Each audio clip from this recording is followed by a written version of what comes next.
मुंबईतील ईडी कार्यालयात काल मध्यरात्री लागलेली आग 10 तासांनी विझवण्यात आली आणि त्यानंतर आता अग्निशमन दलाचे अधिकारी मुंबई पोलिसांकडून ईडी कार्यालयामध्ये इन्स्पेक्शन केलं जात आहे। दरम्यान आगीमध्ये काही महत्त्वाच्या फाईल्स जळून खाक झाल्याची शक्यताही वर्तवली जाते। याशिवाय कार्यालयातील इतर साहित्याचेही मोठे नुकसान झालंय। आमच्या प्रतिनिधींनी आढावा घेतलाय, पाहूया।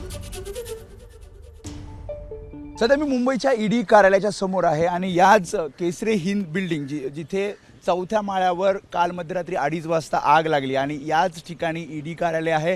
चौथ्या माळ्याचा पोटमाळा आणि संपूर्ण हे जे चौथा माळा आहे तिथे ही आग लागली आणि शॉर्ट सर्किटमुळे ही आग लागल्याची प्राथमिक माहिती आहे आणि संपूर्ण हा चौथा माळा जळून खाक झाला आहे। यामध्ये ईडी कार्यालयात अनेकांना तिथे चौकशीला बोलवलं जातं, शिवाय काही फाईल्ससुद्धा याच चौथ्या माळ्यावर होत्या आणि याच आगीमध्ये त्या जळून खाक झाल्या, ज्यामध्ये काही महत्त्वाच्या केसेसच्या सुद्धा फाईली असल्याची भीती व्यक्त केली जाते। मात्र ईडी कार्यालयाकडे त्याचे डिजिटल डॉक्युमेंट्स, डिजिटल फाईलसुद्धा आहेत असंही सांगण्यात आलेलं आहे।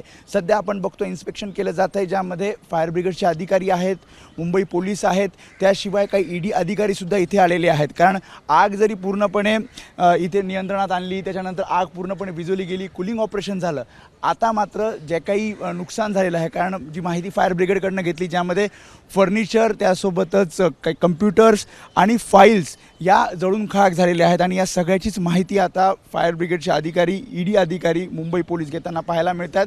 आणि या कार्यालयाबाहेरसुद्धा आपण बघतोय की फायर ब्रिगेडच्या गाड्या अजूनही लागलेल्या आहेत आणि जे कार्यालय आहे, जे कार्यालयाचं काम आहे ते आता काही दिवस इतरत्र हरवलं जाणार असल्याचं सुद्धा सांगण्यात आलं आहे। कॅमेरामन अरविंद वारगेसह मी वेदांत नेब, एबीपी माझा, मुंबई।